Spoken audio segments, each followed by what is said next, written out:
اس دور کے بعد آج سب سے بڑا کرائسس لوگوں کا یہ ہوتا ہے، وہ پوچھتے ہیں کہ اب کیا ہوگا. دیکھیے یہاں پر نعمت اللہ بڑا خوبصورت ایک آغاز کرتے ہیں آئندہ آنے والے دور کے لیے، اور ہم اس کو شروع کرتے ہیں. وہ کہتے ہیں کہ جب ظلم اور بدعت کو رواج ہو جائے گا، یعنی جب ظلم اور بدعت عروج پہ پہنچ جائے گی، when you reach a point hopeless situation ہوگی،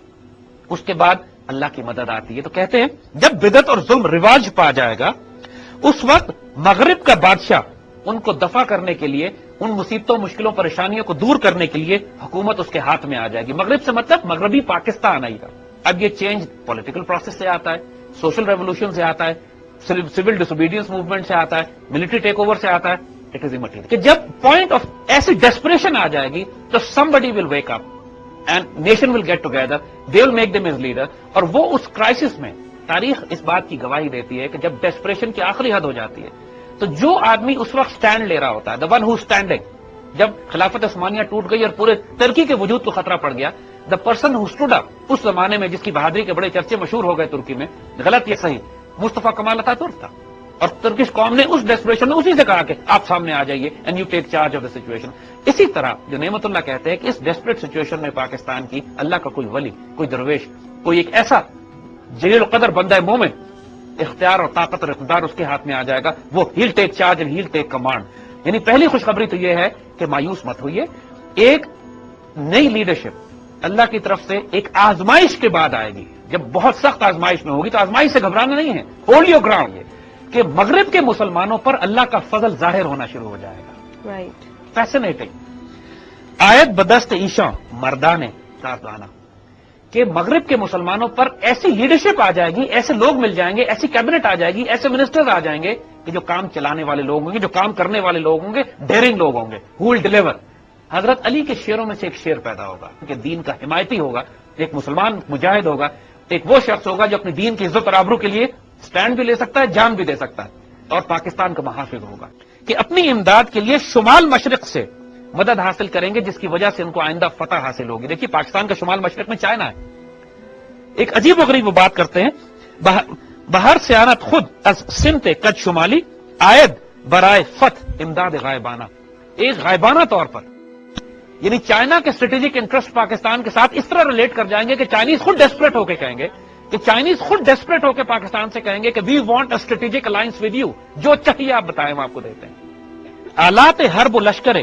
درکار جنگ ماہر باشد سے مومن بے حد و بے کرانہ، اور اس کے نتیجے میں جنگی لشکر، فوجی ساز و سامان، military hard where and equipment, military technology بے حد مسلمانوں کو ملنا شروع ہو جائے گی، اور بے حساب اتنے فلو کرے گی، انفلو کرے گا ویپن سسٹم اور ٹیکنالوجی اور سائنس، JF-17 تھنڈر اور نیوکلیر میسائل ٹیکنالوجی، اتنا کچھ پہنچنا شروع ہو جائے گا کہ یہاں کے مسلمان اوور نائٹ اتنے مضبوط ہو جائیں گے کہ دنیا پھر ان کی طرف نگاہ اٹھا کے نہیں دیکھ سکے گی. ٹرکس، عربس، ایرانی اور سینٹرل ایشیا کے مسلمان اس خطے کی مدد کرنے کے لیے والہانہ آنا شروع کر دیں گے. ایک collective security arrangement within the Muslim bloc, starting up from Pakistan, starting up from central Asia, Afghanistan بھی سینٹرل ایشیا میں شامل ہوتا ہے، starting up from Turks, starting up from Iranians. مسلم دنیا کو ری آرگنائز کرنا ہے، اس کی قیادت سنبھالنی ہے. ایک طرف آپ SCO کیمپ میں ہوں، ایک طرف آپ اسلامک بلاک کو لیڈ، OIC کو اسلامک بلاک کو لیڈ کر رہے ہوں. یہ وہ ٹائم شروع ہو جائے گا جب پاکستان کی ہاں اور نہ میں دنیا کے فیصلے ہونا شروع ہو جائیں گے. جب یہ آنے والے، جب یہ حکمران اور ان کے ساتھ ان کی ٹیم اس پاکستان کے خارجی دفاع کے معاملات کو ملٹری الائنسز کے ذریعے، اکنامک بلاکس کے ذریعے، ایک اسٹریٹجک ارینجمنٹس کے ذریعے جب درست کر لیں گے، اس کے بعد نعمت اللہ یہ بتاتے ہیں کہ ایک لوکل، ایک لمیٹڈ وار کا وہ ذکر کرتے ہیں کہ جو کشمیر اور شمالی علاقہ جات میں لڑی جائے گی. دیکھیں کارگل کی جنگ جس طرح ہم نے لڑی تھی، لیکن یہ جنگ اس سے زیادہ بڑے سکیل پہ ہوگی. اس کی بنیاد جھوٹ اور پروپیگنڈے پہ ہوگی، کہ جس کی بنیاد یعنی یہ کہ پاکستان کے ایٹمی ہتھیار جو ہیں وہ دشمنوں کے ہاتھ میں چلے گئے ہیں، یا پاکستان جو ہے وہ انڈیا میں دہشت گردی کروا رہا ہے، یا کشمیر میں دہشت گردی کروا رہا ہے. کوئی ڈسپشن، جھوٹ یہ کریٹ کریں گے، پروپیگنڈا، سائیکولوجیکل وارفیئر، ڈس انفارمیشن وارفیئر، جھوٹ کی بنیاد کے اوپر. لیکن مسلمان ریزسٹ کریں گے، اٹھ کھڑے ہوں گے، اور کہتے ہیں الفاظ بھی باقاعدہ انہوں نے ٹیریٹریز اور ریجنز کا نام دیا ہے. کہتے ہیں چترال، نانگا پربت، باسین ملک گلگت، پس ملک ہائے تبت، گیرن جنگ آنا. یہ علاقے واقعی اسٹریٹجک ہیں، اور ان تمام علاقوں پر نعمت اللہ پریڈکٹ کرتے ہیں کہ آنے والے جنگوں میں، آنے والے دنوں میں ایک دھوکے پہ مبنی ایک جنگ مسلط کی جائے گی. اس کے بعد ہندوستان میں ایک بغاوت برپا ہو جائے گی، ایک فساد برپا ہو جائے گا، اور اس فساد کے نتیجے میں مسلمان غازی اعلان جنگ کر کے ہندوستان سے براہ راست تصادم کریں گے. کہ اس سارے کرائسس میں اللہ کا ایک خاص فضل ظاہر ہوگا، اور خاص فضل یہ ہوگا کہ ایک ایسا ہندو بنیا، انہوں نے لفظ اگین بقال کینہ پرور کا لفظ استعمال کیا ہے، کہ ایک ایسا بقال جو کینہ رکھتا ہو مسلمانوں سے، اس کا نام گاف سے شروع ہوگا اور 6 حرفی ہوگا، یعنی 6 حرف ہوں گے اس کے نام میں اور گاف سے شروع ہوگا، وہ مسلمان ہو جائے. کہتے ہیں یجا شون عثمان ہم چینیاں و ایران ایک جگہ ہو جائیں گے، ٹرکس چائنیز اینڈ ایرانینز، یعنی ایک یہ دل بی یونائٹڈ فرنٹ، اور یہ سب مل کر ہندوستان کو غازیانہ فتح کریں گے. جس کو کہتے ہیں انہوں نے لفظ راتوں رات استعمال کیا، لیکن راتوں رات ایکچولی ہوگا اس going to be a long process, کیونکہ آگے دوسرے جنگ میں وہ یہ کہتے ہیں کہ میں حق کہہ رہا ہوں، میں سچ کہتا ہوں کہ اس جنگ میں مسلمان غلبہ پائیں گے اور ہندوستان کو غازیانہ فتح کریں گے.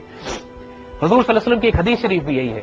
کہ یہ فوج جو ہندوستان کو فتح کرے گی، حضور کی حدیث کے مطابق ہندوستان کے بادشاہوں کو زنجیروں میں جکڑ کر لائے گی. کہ اہل کابل کا بھی ذکر انہوں نے کیا ہے کہ کابل خروج ساز در قتل اہل کفار،